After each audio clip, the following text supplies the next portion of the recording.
Saudações, começa agora o programa Hora do Debate Especial aqui na Strong Life.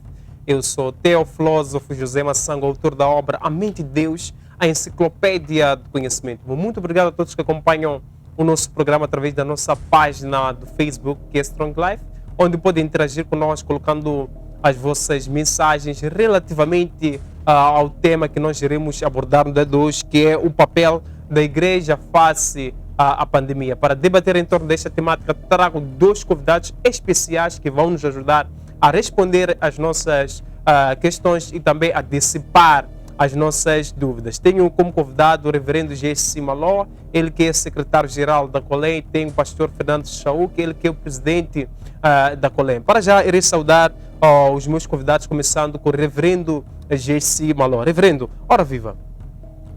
Muito boa tarde, boa noite já, não é? Sim, sim. São 18 horas, boa noite. É muito bom estar aqui convosco para mais um debate, que Deus possa nos ajudar. E a semana, como é que foi hoje, sendo domingo? É sempre complicado quando estamos em lockdown, mas é sempre também uma oportunidade para fazer as coisas que a gente não costuma normalmente fazer. Então, com outros pastores, conversar, reunirmos-nos. Foi o que aconteceu. Obrigado, reverendo Jessi Maló. Pastor Fernando Chauk, ora viva. Boa noite e obrigado pelo convite que me foi formulado. E estou feliz em mais uma vez poder estar aqui para dar alguma contribuição em torno desta conversa. E quero cumprimentar também o meu colega de painel e a todos aqueles que nos acompanham através de todas as plataformas disponíveis para este programa. E a semana, pastor, como é que foi? Hoje, graças a Deus, muito trabalho, claro, mas louvamos a Deus que até então nos tem ajudado. Obrigado, pastor Fernando Chauk, obrigado, reverendo Jessi Maló, obrigado a todos que acompanham o nosso programa através da DSTV, canal 707, GoTV, canal 92, TV Cap, canal 12, e a todos que acompanham o nosso programa ao vivo através da nossa página do Facebook. Coloquem as vossas questões, coloquem as vossas dúvidas, também podem partilhar o nosso programa de hoje para que possa alcançar mais pessoas. O tema de hoje é o papel da igreja face à pandemia. Pastor Fernando Chauk, reverendo Jessi Maló, o presidente da República falou no dia 27 de agosto e no discurso ou no pronunciamento do presidente da República houve algumas decisões do governo. Como uma das decisões, temos aqui o recolher obrigatório que passou das 22, que passou para as 22 até às 4 horas, e temos também a retoma das aulas presenciais nas escolas primárias, secundárias, até no ensino superior. E temos também aqui uma mudança nos centros comerciais que passaram a funcionar das 9 até às 18. E temos restaurantes que funcionam também das 6 até às 20. E temos também restaurantes que voltaram a funcionar. E nessas decisões tomadas pelo presidente da República, nós não encontramos as igrejas. E os locais dos cultos continuam encerrados. Reverendo, como é que olha para essas medidas tomadas pelo Executivo? Muito bem. Já foi muito debatido este assunto em diversas esferas, e a minha opinião tem sido a da maioria, que diz que, de facto, está a haver uma violação da Constituição da República quando não se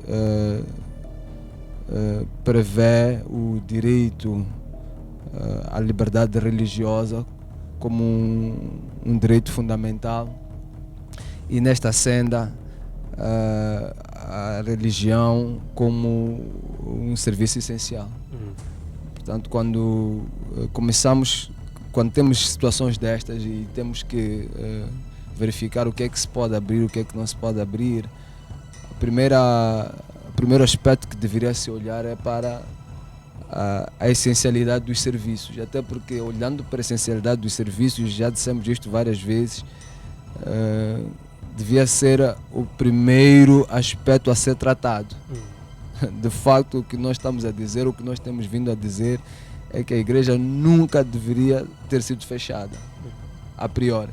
Portanto, não devíamos estar aqui a fazer um debate sobre abriu, não abriu, etc. O debate aqui devia ser por que fechou em primeiro lugar. Não é? Então está a haver uma violação de um direito fundamental e é o que a gente tem estado sempre a dizer. Obrigado, reverendo Jessi Maló. Pastor Fernando Chauk, qual é o seu comentário em torno dessas medidas e também olhando para o encerramento dos locais de culto? Bom, é um assunto de facto que tem me preocupado muito. Como bem disse o reverendo Maloa, a discussão não seria por que não abriu. Eu sei que a uma dada altura o governo vai se pronunciar e vai tomar a decisão para abrir as igrejas. Eu sei que isso vai acontecer como nos tem habituado. De facto, este assunto tem que ir nesta direção. Por que os locais dos cultos, sendo serviços fundamentais, por que se fecharam? Essa é que é a questão. Agora, já falamos muito sobre a essencialidade dos locais dos cultos. Já discutimos muito, já falamos muito. Eu penso que a igreja em si já não tem argumentos para procurar provar da sua essencialidade no que diz respeito aos serviços e no que diz respeito aos locais dos cultos. Para mim, é de lamentar que o governo não tenha a igreja como prioridade ou os locais dos cultos como prioridade. Porque neste momento, no contexto em que estamos, o último decreto, o Presidente da República relaxou as medidas de quase que tudo.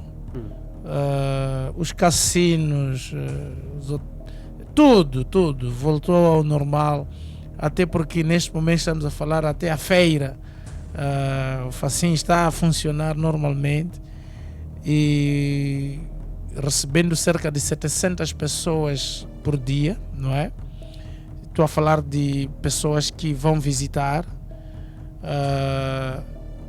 mas justamente a igreja nem sequer falou-se alguma coisa sobre a igreja. Só vimos no Boletim da República que continua no artigo número 18, continua locais de cultos, de conferências religiosas, seminários e etc. Todas as atividades religiosas continuam interditas. Portanto, isso é preocupante para uma nação que tem muitos problemas, porque nós acreditávamos que o fato de estarmos a atravessar estes desafios, Covid-19 e vários outros desafios como o terrorismo e etc., é um momento em que a igreja ela deve, de certa forma, ser chamada a intensificar com aquilo que são as suas atividades, principalmente a questão de orar pela nação, a questão também de conscientizar o seu povo, trazer uma palavra de conforto, de esperança. A igreja é detentora dessa mensagem para os moçambicanos neste momento em que estamos a viver, que estamos a atravessar. Portanto, há uma indignação da nossa parte, mas também era de esperar, porque tudo está a funcionar, os curandeiros nunca pararam, e toda a macumbaria liberada a acontecer, mas acima de tudo vejo também o excesso de zelo da parte das autoridades quando não entendo se o problema é a oração ou o problema era os cultos, porque há pessoas que foram encarceradas simplesmente porque subiram na montanha para orar ou porque estavam a realizar cultos, estão a fazer gravação igual a esta que estamos a fazer, mas nos locais dos cultos. Portanto, temos pessoas que foram encarceradas.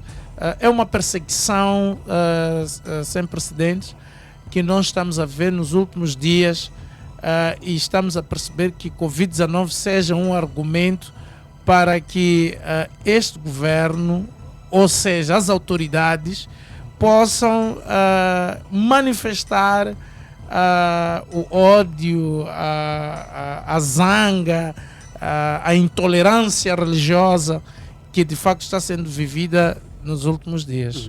Obrigado, pastor Fernando Chauque.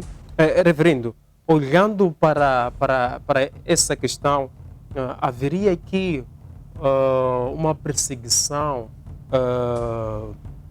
para a igreja? Isto é, houve um relaxamento de quase todas as medidas, exceto os locais de culto. Há uma perseguição ou não? Reverendo Gessi Maló. Vou dar aqui um artigo da nossa Constituição que diz assim, acho que é o artigo 54. Ela diz assim que os cidadãos gozam da liberdade de praticar ou de não praticar uma religião. Ninguém pode ser discriminado, perseguido, prejudicado, privado de direitos, beneficiado ou isento de deveres por causa da sua fé, convicção ou prática religiosa. As confissões religiosas gozam de direito de prosseguir livremente os seus fins religiosos, possuir e adquirir bens para a materialização de seus objetivos. É assegurada a proteção aos locais de culto e é garantido o direito à objeção de consciência nos termos da lei. Esta questão de objetor de consciência significa que se há alguma lei emanada ferir com a sua liberdade de consciência de agir ou não agir em detrimento, favor ou desfavor de determinada lei, nós podemos chamar o objetor de consciência para não fazer. Logo, respondendo à sua pergunta, é óbvio que há uma discriminação, porque se nós estamos a dizer aqui que somos livres de seguir ou prosseguir com os nossos direitos de cultuar, e esse direito está sendo restringido sem justa causa, obviamente que só pode ser uma perseguição, não tem outra expressão aqui a tomar. Veja que, como foi muito bem dito, a igreja ela está sendo tida como um elo mais fraco nesta equação, não é? Eu sou economista e trabalho muito com equações, e nas equações a gente costuma levantar diversos dados, não é? Que podem, numa equação de correlação, determinar ou não determinar certos aspectos das quais nós pretendemos investigar. No caso concreto, queremos investigar ou queremos saber sobre a contaminação com Covid-19. Se quisesse fazer uma equação sobre o contágio de Covid-19, colocaria todas as outras instituições do meu lado direito da equação, né? Seriam as determinantes.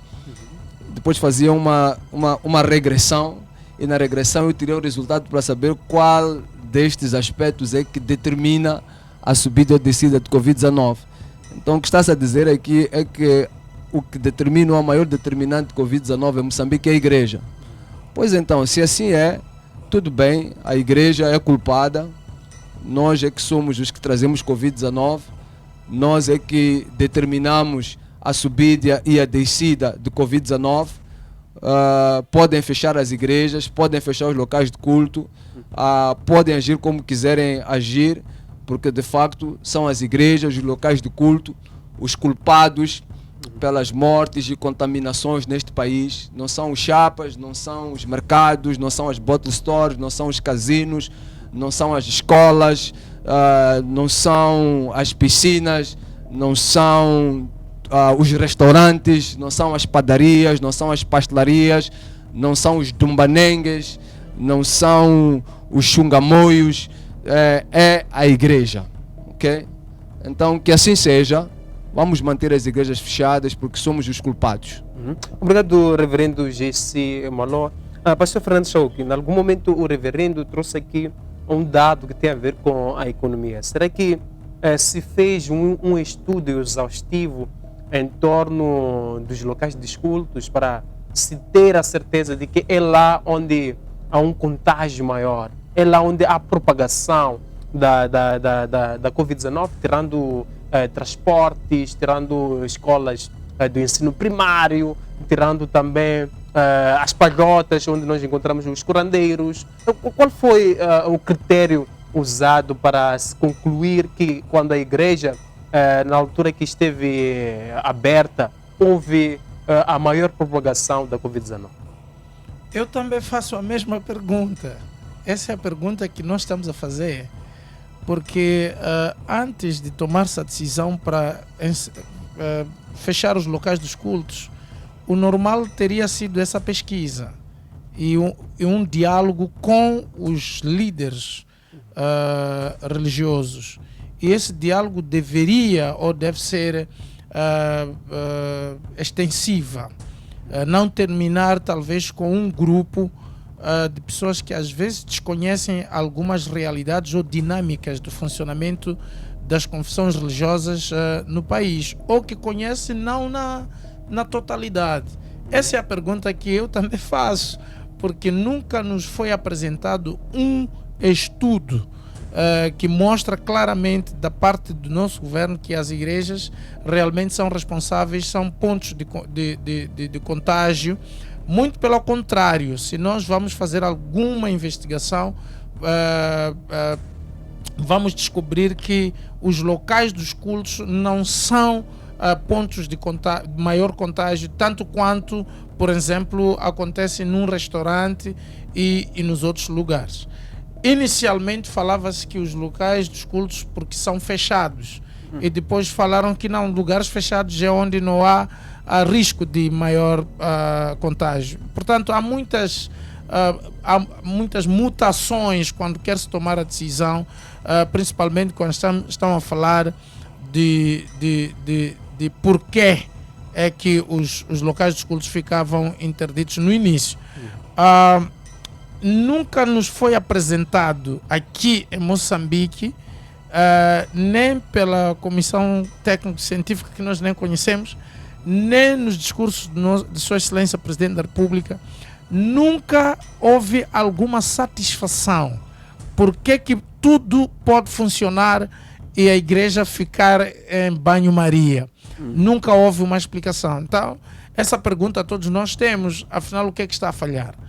Eu penso que a igreja, ela por muitos anos foi procurando estar em harmonia com o governo, o que é bom. Mas nos últimos 2 anos percebemos que a igreja, ela está sendo encurralada para poder tomar uma postura. Eu não acho de bom tom que o governo abra os locais dos cultos porque a igreja pediu. Não pode ser assim. Não é algo que a igreja deve fazer insistência ao governo. Veja lá, nós somos serviços essenciais. Se nós somos serviços essenciais, se uma pessoa realmente é útil, ela não precisa dizer que é. Há uma ignorância da parte das forças vivas, da sociedade, até porque mídia tem, nos últimos anos, vamos falar de 5, 10 anos, a mídia tem feito um trabalho que contribui para denegrir a imagem da igreja. De tal maneira que quando se fala de igreja ou dos ministros de cultos, o que nós temos ouvido ou percebido, a posição até dos dirigentes, é que quando falam de igreja, já não há aquele temor, já não há aquele respeito. Antigamente um ladrão para entrar num local do culto e roubar cadeiras, roubar sistema de som, isso não acontecia, mas hoje é muito comum ouvir dizer que o ladrão entrou no local do culto. Deixa-me só para terminar meu fio de pensamento em relação a isto. Um agente, um oficial, um polícia, até foi filmado várias vezes, entrar no púlpito com arma, chegar quer dizer, inviabilizar o culto, pegar o ministro do culto com a mão, como se fosse um ladrão encontrado em flagrante, não é? Delito. Arrastar aquele homem para a esquadra. Aí haveria perseguição? Não, perseguição o que é afinal? Perseguição é a manifestação da intolerância religiosa. Isso chama-se perseguição. Sempre que nós manifestamos a nossa intolerância, isso é perseguição. Pode ter vários níveis, mas perseguição é isso. Claro que há perseguição. Se não houvesse perseguição, iria se respeitar pelo menos o ministro de culto um momento. Ninguém entra numa palhota enquanto o curandeiro, o macumbeiro está a exercer as suas atividades espirituais, diabólicas, e chegar a dizer para lá com isso e pegar aquela pessoa. Mas está a acontecer com os ministros de cultos. Então, eu não sei, queremos esquivar que não há perseguição. Claro que isso é perseguição. Podemos usar os termos que os juristas usam, que é excesso de zelo da parte, mas é perseguição. Perseguição é quando você não tolera os outros e faz algo para impedir, inviabilizar, para silenciar, para estancar, para parar, fazer com que não se continue com aquela atividade. Isso é perseguição. Em Moçambique, neste momento, claro que há perseguição. Eu estou aqui a falar, é bem provável que depois de eu falar, esta minha liberdade de exprimir aquilo que é o meu entendimento em relação àquilo que está a acontecer com as igrejas em Moçambique, eu posso sair a encontrar Mahindra. Olha, há famílias que se reúnem para orar e de repente o chefe de quarteirão chama o polícia e chegam ali porque é uma família que estava a orar, tem que parar com isso. Mas nunca entram na baraca que está com som alto, a tocarem, a beber. Nunca entram nas festas que estão a acontecer nos quintais. Quer dizer, do mesmo jeito que acontece quando se trata de um grupo estiver a orar. Eu tenho uma família que vive ao lado da igreja. Olha, nós não estamos a cultuar, mas essa família, por estar, é uma família um pouco grande, vão orando e tudo mais, já causou escândalos. Nenhum se disse para não se orar.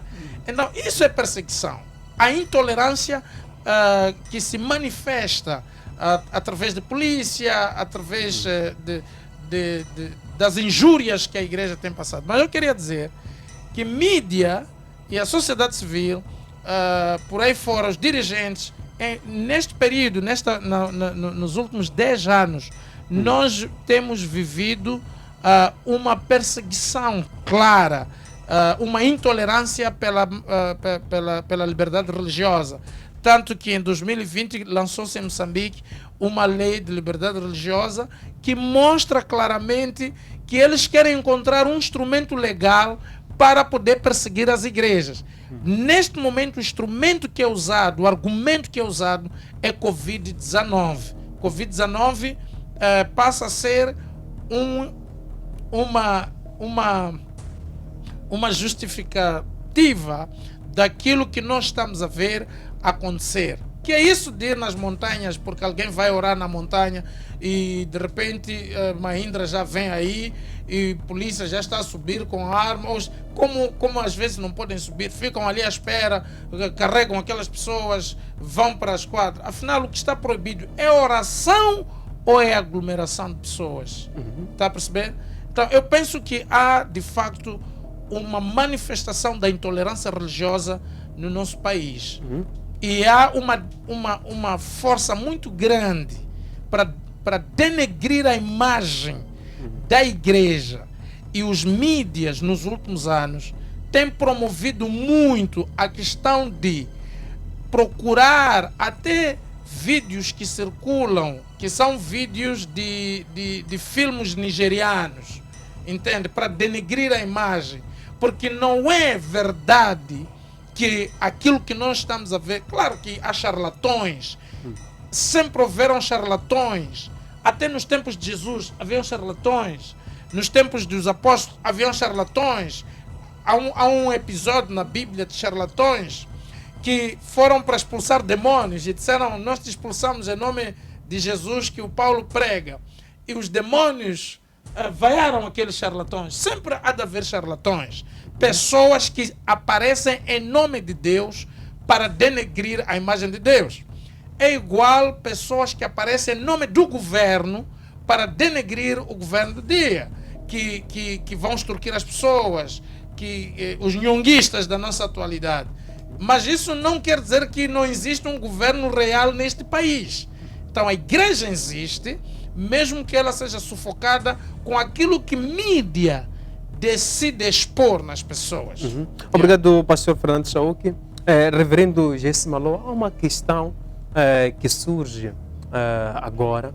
No dia 31 de agosto, que foi terça-feira, houve uma comemoração da medicina tradicional, onde o executivo deu a oportunidade de abrir as portas da Praça da Independência para acolher os curandeiros para comemorar em torno dessa data. Reverendo, olhando também para a igreja, será que o executivo reconhece que a igreja é um serviço essencial? Reverendo. Massango, nós quando estávamos... A minha abordagem sobre este assunto é muito clara e objetiva, até porque nós já pregoamos muito sobre isso, já ensinamos muito, já falamos muito sobre isso. E a minha maior preocupação agora até é em capacitar a igreja e mostrar à igreja quais são os caminhos que ela deve seguir de agora para frente. Porque se nós olharmos para aquilo que está a acontecer, para os cenários e tudo mais, eu me vejo naqueles tempos de Noé, quando ele pregava sobre o dilúvio e ninguém queria ouvi-lo, não é? E Noé continuou a preparar a arca. Quando o dilúvio chegou, ele e a família dele estavam na arca e foram salvos. Portanto, nós vamos continuar a pregar a palavra, a fazer aquilo que é o nosso trabalho como igreja, e quem quiser ouvir e ser salvo, Deus irá o salvar, e quem não quiser, assim continuará. A nossa maior preocupação como igreja é mesmo com o desenvolvimento desta nação, porque nós vivemos séculos e séculos de tradição, de adoração de mortos, de idolatria, de invocação de defuntos, quando a palavra de Deus ela diz claramente que os mortos não têm nada, não têm parte com o mundo dos vivos, não é? Isto é tudo uma articulação ou manipulação demoníaca, e infelizmente nós temos, em Moçambique ainda se venera este tipo de feitiçaria, de sincretismo, e não é nenhuma novidade isso. Então, quando nós temos curandeiros, por exemplo, fazendo aquele espetáculo que fizeram na Praça da Independência, até já entraram mesmo dentro do próprio município, né? Houve danças ali e tudo mais, e não tinham máscara, estavam a dançar sem máscara, alguns deles não tinham máscara e tudo mais ali. É o reflexo daquilo que são os problemas desta nação. E também já falamos das consequências. As consequências é o que nós estamos a ver durante todo este tempo. Vamos lá, se de facto os nossos ancestrais tivessem a possibilidade, a capacidade de abençoar Moçambique, Moçambique seria o país mais rico do universo, porque é dos países que mais invoca mortos, é do país que nós temos aqui as confluências dos três poderes espirituais do inferno, que são nomeadamente os espíritos Nguni, os espíritos Nzonga e os espíritos Ndao. Estão os três espíritos, a maior parte dos curandeiros que nós temos aqui, eles são possessos por esses três espíritos. Portanto, teriam a capacidade deles de levar este país a bom porto. Mas não é o que está a acontecer. É um dos países mais pobres do mundo, é dos países com mais problemas do mundo, é dos países com mais calotes no mundo, é dos países com mais problemas de corrupção no mundo. E agora, entrando para questões estatísticas, a Open Doors, que é uma organização que lida com questões de perseguição à igreja, já enquadrou Moçambique na lista dos 50 países mais perseguidos no mundo. Quer dizer, nós vínhamos da posição 66ª para agora a posição 45. Entramos para a lista dos 50 países com maior índice de perseguição a cristãos no mundo. E para agravar a situação, nesta lista, estamos no 45, em termos de que tem lá vários índices, né? Mas somos o 4º país da lista com maior índice de violência contra cristãos. Ok? E quando se apontam causas de perseguição, de violência e por aí em diante, eles colocam também nesse relatório que oficiais do governo fazem parte dos que têm perseguido. Portanto, o que está a acontecer quando nós temos o nosso presidente, quando nós temos o Ministério da Justiça, Assuntos Constitucionais e Religiosos, que deviam zelar para a questão da liberdade religiosa, quando são eles os primeiros a fazerem descaso, eles estão, de certa maneira, chancelando este relatório, dizendo de facto que o relatório, porque quando eu li este relatório pela primeira vez, aliás, quem lê está aqui em Maputo, por exemplo, ele pode questionar como é que nós somos, estamos dos 50 países, somos o 45º país com maior violência contra cristãos. Não dá para acreditar, mas de fato somos. Até porque na lista de mortes, nós já registramos 100 mortes a cristãos por perseguição aqui neste país. Então, não há dúvidas que estamos a passar por momentos críticos e difíceis. Mas como eu disse no princípio, a minha preocupação já não é se o Estado, porque o Estado laico nós já estamos a chegar à conclusão de que o Estado não é. Okay? Quando se fez a inauguração da ponte Maputo-Catembe, nós vimos ali a fazer sacrifícios de animais, né? Galinhas e tudo mais. Aquilo de facto chamam-se sacrifícios a demônios. E as galinhas elas simbolizam gerações de uma determinada nação. Então, quando se sacrifica uma galinha, está-se a sacrificar toda uma geração, porque a galinha é uma incubadora. Ela guarda ovos, ela tira ovos, ela incuba ovos, ela reproduz. Então, quando se sacrifica uma galinha, está-se a sacrificar toda a geração que é responsável pela multiplicação neste país. Significa que todas as mulheres estão a ser sacrificadas naquele ato. Consequentemente, todas as gerações vindouras. E é o que nós fazemos. Sacrificamos animais, derramamos galinhas e fechamos igrejas. Dizemos que aqueles que oram, que chamam e invocam a presença de Deus não têm direito a isso. Quando, de facto, as dumbas estão a funcionar, os cursos... mesmo quando houve fechamento de escolas e tudo mais, os cursos religiosos,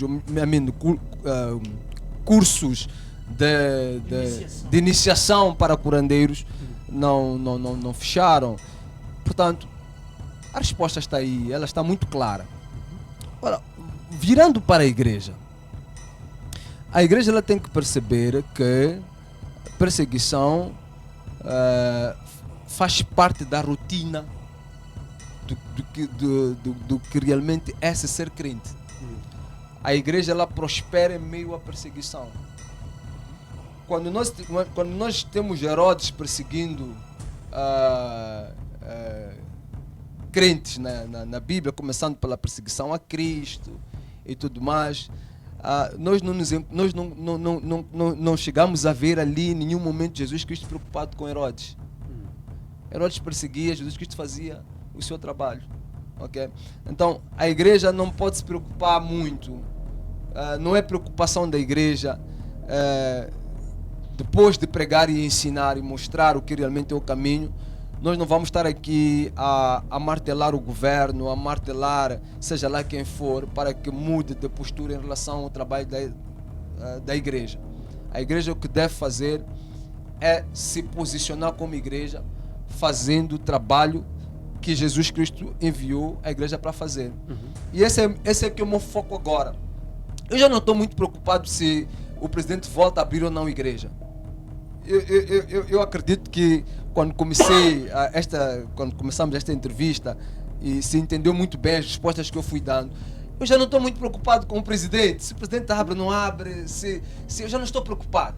Eu estou preocupado neste momento é capacitar a igreja. Mostrar à igreja como é que ela deve fluir. Com perseguição ou sem perseguição. Abrindo ou fechando. Aprovando a lei de liberdade religiosa ou não aprovando. O trabalho vai continuar. Obrigado, reverendo J.C. Maló. Pastor Fernando Chauque, olhando para a situação em que o nosso país se encontra, estamos num tempo onde há a pandemia de coronavírus e também há terrorismo em Cabo Delgado. Não seria esse o momento ideal de nós termos o papel a desempenhar um papel? Não seria esse o momento relevante de termos a igreja orando, ajudando nesse processo? Eu penso que o papel da igreja, ela não é influenciada pelos fatores, pelas coisas que acontecem ao longo dos anos. Ela tange naquilo que foi a missão que lhe foi dada por Jesus, pelo próprio dono, que é Jesus Cristo. Os acontecimentos ao longo da história, ao longo do percurso da vida, elas não ditam o funcionamento da igreja. Quando as coisas acontecem, a igreja, elas vêm e encontram a igreja cumprindo a sua missão. Então as coisas acontecem. A igreja, ela precisa de continuar, de facto, fazer aquilo que é o seu papel. A igreja não ora por causa do que está a acontecer. Até porque a oração não foi desenhada por causa dos problemas. Quando nós estamos a falar de oração, não estamos a dizer que tem que haver problemas para que se ore. A oração não é motivada pelos problemas. É o veículo de relacionamento entre Deus e os homens. A igreja tem, de facto, orado e até pedindo para que haja uma intervenção de Deus. Vamos só dar um exemplo de Daniel no tempo do rei Dário. O rei Dário fez um decreto e disse que todo mundo tinha que adorar uma estátua. E naquele decreto, não foi o decreto que mandou Daniel para fazer as 3 orações que ele fazia. Daniel vinha orando. Daniel vinha tendo um relacionamento com Deus. A igreja não pode agora procurar se manifestar por causa dos problemas. Os problemas vieram e vão encontrar a igreja cumprindo com a sua missão. Até porque há uma promessa de Deus para cada época, para cada dispensação de tempo, para cada situação. Se você ler a Bíblia atentamente, vai perceber que nesta pandemia não é preocupação para a igreja. Não é preocupação no sentido de Deus nunca fica distraído. Deus não foi pego de surpresa com pandemia, então agora a igreja temos que levantar porque apareceu a pandemia. Não. Deus nunca é pego de surpresa com absolutamente nada. Mesmo as coisas estão fora do nosso controle, Deus tem controle das coisas. O que a igreja precisa fazer é justamente continuar a fazer aquilo que ela foi incumbida a fazer. Paulo, quando escreve 1 Coríntios capítulo 15, versículo 58, ele diz: sedem abundantes, constantes, não é? cedem abundantes e constantes. Mas o quê? Qual é? 58. Cedem constantes, abundantes. Eu quero essa 1 Coríntios, 1 Coríntios capítulo 15. já estou lá. Já está lá. Versículo 58. Capítulo 15. Portanto, meus amados irmãos, permanecei firmes. E que essa é a absolutamente palavra nada que vos eu abale. queria. Primeiro nós temos que ser firmes. Firmes em quê? Firmes na nossa fé. Firmes. Hebreus capítulo 12, versículo 1 diz que olhando, olhando, focando em Cristo Jesus. Nós não focamos que não nos distraia a Covid-19, que não nos distraia mais nada. Nós focamos em Jesus Cristo, o autor e consumador da nossa fé. A igreja não pode perder o foco. Cristo é que é o centro das atenções. Nós temos que falar mais de Jesus Cristo e menos de qualquer outra situação que aconteceu. Esse é o primeiro ponto.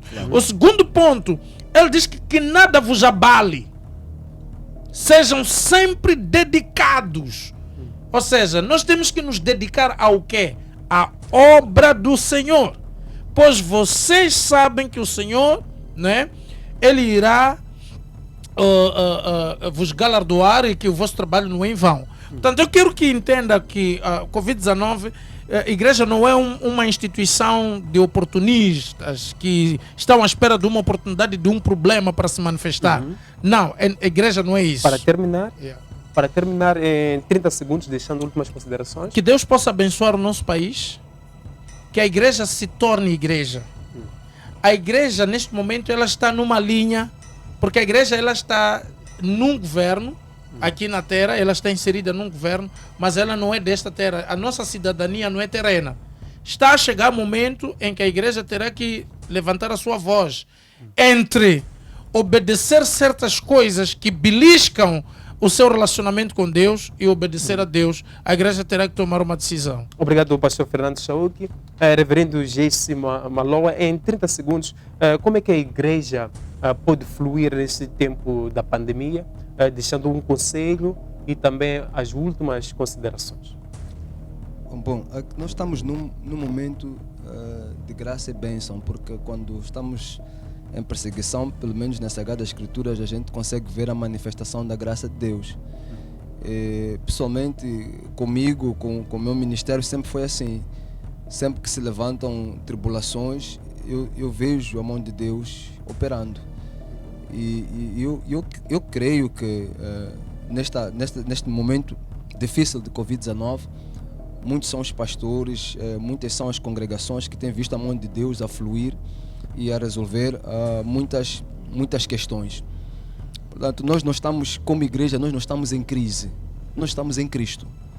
Não são fatores externos que determinam quem nós somos. Algumas pessoas têm aparecido e têm dito: não, porque os pastores estão a reclamar a reabertura das igrejas porque eles estão a ter problemas disto e problemas daquilo.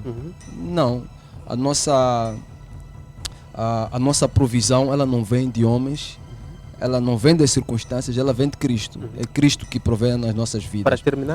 Para terminar, dizer que, usando aqui um pouco do dispensacionalismo que estava o pastor Chauque a citar, tem coisas que não vão acontecer aqui neste mundo, nesta terra, precisamente porque a igreja ainda está cá. Então a igreja não pode entrar em pânico por causa das circunstâncias. Algumas pessoas têm questionado muito, por exemplo, em relação à questão da marca da besta, a vacina de Covid-19, se tomam, se não tomam a vacina, como é que vão se posicionar em relação a toda esta vaga de informações que vem e ameaças também que vêm em relação aos perigos de tomar uma ou outra decisão. Há uma promessa da parte de Deus que a grande tribulação, os grandes problemas deste mundo só atingirão depois que a igreja for arrebatada.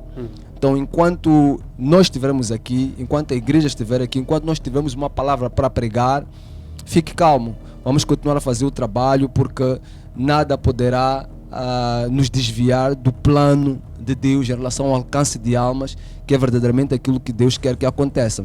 Deixa-me só terminar dizendo isto aqui. Marcos 16, ela fala de que nós os cristãos iremos tomar coisas venenosas e não pereceríamos por via disso, não é? Então, por que Deus colocou essa passagem específica, o pastor Shauk, naquela história? Deus já sabia que em algum momento provavelmente até seremos obrigados a tomar coisas que não devíamos tomar. Mas se nós somos verdadeiramente crentes, estamos a fazer o trabalho de Deus, e porque Deus quer que a gente esteja em determinado ponto, mesmo que esta seja a condição, nós vamos continuar a pregar. É por isso que quando Paulo foi mordido por uma cobra, ele tinha uma missão de chegar em determinado ponto e pregar a palavra. Deus fez com que aquele veneno não surtisse efeito na vida de Paulo. O que eu estou a dizer é que nós, como cristãos, não podemos ter medo das vicissitudes. Se disserem que, por exemplo, há uma determinada condição para nós pregarmos a palavra, porque Deus quer que a gente pregue a palavra, essa condição, ainda que seja maligna, não terá efeito nas nossas vidas. Esta é a promessa que Deus guarda e tem para nós.